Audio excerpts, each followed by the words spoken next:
कांग्रेस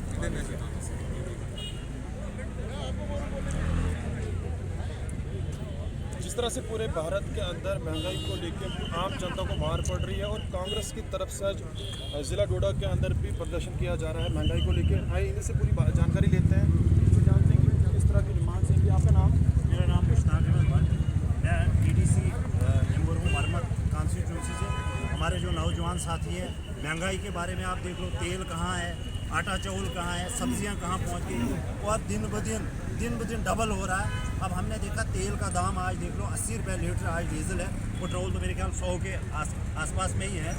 तो हम इस बारे में जितने भी हमारे नौजवान साथी थे, इसमें तभी आज ये प्रोटेस्ट है और ख़ास करके ये महंगाई के बारे में। उसके बाद जो हमारा है किसानों के बारे में, देखो किसानों को दिन ब दिन ये नीचे कर रहे हैं, ज़मीन में घुसा रहे हैं और अपने जो इनके बड़े बड़े ये इनके जो उद्योगपति हैं, चाहे अंबानी है, अंडानी क्या नाम है उनका, वो हैं, उनके बड़े बड़े स्टोर बनाए हैं इन्होंने।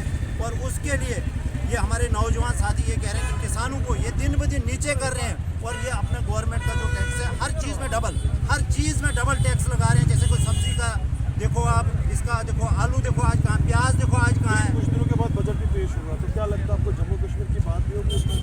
मुझे तो इस हिसाब से नहीं लग रहा, जिस हिसाब से ये जम्मू कश्मीर को दिन ब दिन पीछे ले रहे हैं, मुझे नहीं लगता है कि इन्होंने कोई जम्मू कश्मीर के बारे में भी सोचा होगा।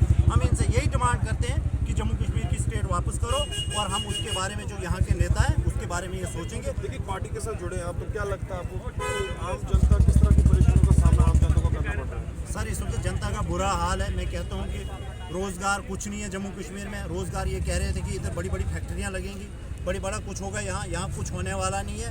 आम जनता दिन ब दिन गरीब हो रही है।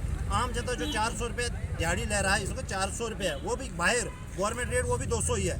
जो 400 रुपये दिन ले रहा है उसको 1000 रुपये का खर्चा, वो बताओ कैसे वो अपना रोजगार। 70 और 35 के बाद बताया जाता काफ़ी सारे काम होंगे, नौकरियां दी जाएंगी, तो क्या लगता है आपको ऐसा कुछ हुआ? सर यहाँ सारे खोखले वादे थे। मैं कहता हूँ जीरो पे आ गए हम। हमारा जम्मू कश्मीर की हालात देखो आज, कि चाहे कोई बिजनेसमैन है, चाहे किसी भी किस्म का कोई बंदा है, जीरो पे आ गए हैं। जीरो पे गरीब बंदा तो बिल्कुल खत्म हो गया। गरीब बंदा तो इसमें 370 जिस दिन से हटाया उस दिन ब दिन गरीब जा रहा है। तो कांग्रेस पार्टी किस तरह से देख रही है सबको? सर इस वक्त कांग्रेस पार्टी भी इसमें हर जगह प्रोटेस्ट कर रही है। कांग्रेस पार्टी इस वक्त सत्ता में नहीं है। इंशाल्लाह मैं कहता हूँ कि कांग्रेस पार्टी जब सत्ता में आएगी वो सब इन चीज़ों को देखेगी। मुझे उम्मीद है कि अगर दो ढाई साल रह गए इनकी हुकूमत, 3 साल के बाद जब कांग्रेस हुकूमत आएगी, मुझे उम्मीद है कि कम से कम 20-30% महंगाई इससे कम हो जाए। और भी कुछ लोग हैं, आपका नाम क्या है? ठीक मंजूर हूँ मैं। क्या बताना चाहेंगे महंगाई को लेकर आज हम प्रदर्शन कर रहे हैं डोडा जिले में, तो क्या बताना चाहेंगे इसके बारे में? हमारी कांग्रेस पार्टी ने आज इसीलिए ये मुजाहिरा किया है कि महंगाई से लोग बहुत परेशान हैं। आटा चावल दाल जो भी है वो उनकी कीमतें जो है आसमान को छू रही हैं। इवन कि लोग जो सफ़र कर रहे हैं किराया बढ़ा दिया है। हवाई जहाज़ कोई मजबूरी तौर लोग जाते हैं, वहाँ जो साथी होता है पैसेंजर के, उनसे 100 रुपया लिया जाता है। मसलन चलो जहाज़ की तो छोड़ो, हमें जहाज़ों में नहीं चढ़ना है, लेकिन हमारे आटे चावल जो है, छोटे मोटे चीज़ें जो है, वो जनाब महंगाई जो है आसमान पे छू रही है। और कांग्रेस पार्टी ने इसीलिए मुजाहिरा किया कि आइंदा दिनों में हम और भी आंदोलन करेंगे, मुजाहिरा करेंगे, क्योंकि हम देख रहे थे सरकार को, 7 साल बीत गए हैं कि कुछ ना कुछ अच्छा करेंगे, अच्छे दिन लाएंगे ये, लेकिन ऐसा नहीं हुआ।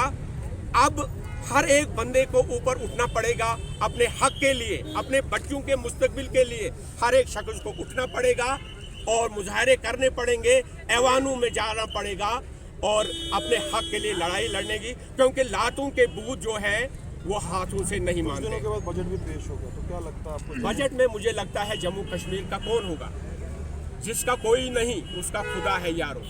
जम्मू कश्मीर के लीडरों को भी यरगमाल बना रखा है मरकजी सरकार ने। कोई अगर बोलने की कोशिश करता है तो उसको सलाखों के पीछे NI पीछे लगा दी जाती है। इस वक्त जम्मू कश्मीर और डोडा, खासकर हम अपनी डोडा की बात करें, हमारे लीडरों को भी दबाया गया है। चाहे उनकी गलतियां हुई हैं माजी में, लेकिन अगर उन्होंने तौबा किया था, लोगों के साथ आना चाहते थे, लेकिन वो भी मजबूर है। सिर्फ वाहिद हमारी कांग्रेस पार्टी, ख्वाजा अब्दुल मजीद वानी साहब और उर्फी मजीद वानी साहब और हमारे कांग्रेस के कार्यकर्ता जो हैं वो इस वक्त भी लड़ रहे हैं, क्योंकि हमें किसी चीज़ की परवाह नहीं है। आवाम के लिए लड़ते लड़ते अगर हम मर भी जाएंगे, मैं समझता हूँ ये सदका जारिया होगा। गरीब लोगों को किस तरह से परेशानी का सामना करना पड़ रहा है? गरीब लोगों को मुख्तलिफ चीज़ों से सामना करना पड़ रहा है। आप दुकान पे जाइए, चीज़ खरीदेंगे, आपके पास 100 रुपया मुश्किल से कमाई की है, अगर आप एक चीज़ भी घर के लिए, बच्चों के लिए, वो 200 से मिलता है। एक तो ये है। दूसरा, आप आवाज़ अगर उठाओगे उसके लिए एलिगेशन, जैसे आपने किसानों को देखा, किसानों की उस पवित्र पाक आंदोलन को भी रात को खराब करने की कोशिश की, लेकिन सच्चाई छुप नहीं सकती। तो किसको जिम्मेवार आप ठहराते हैं? मैं सरकार को, वहां लाल किले पे कैसे लोग गए, हमारे देश के फौज, हमारे वो एजेंसीज, वो सिक्योरिटी फोर्सेस कहाँ सोई थी, जहां परिंदे को भी इजाजत लेनी पड़ती है। लाल किला देश का, मेरे हमारे देश का लाल किला, उस पर कैसे लोगों को जाने दिया गया? ये प्री प्लान, ये प्लानिंग से सरकार ने की और फोर्सेस की वजह से। नहीं तो मैं नहीं मानता, क्योंकि हमारे हिंदुस्तान की फौज ऐसी फौज है कि उन्होंने मुखालिफ दुश्मनों के आज तक दांत खट्टे किए हैं और अपने देश का झंडा सर बुलंद है। लेकिन ये कमजोरी है या नाकामी है, लापरवाही है या प्रोपोगंडा है या अड़ियल रवैया है या पुराना रवैया जो है, जो उन्होंने इलीगल तरीके से, इलीगल टैक्टिक्स से वो हर आवाम को, हर अच्छी चीज़ को दबाते हैं, ये वही काम किया है। चलिए, ये कांग्रेस पार्टी के कुछ लोग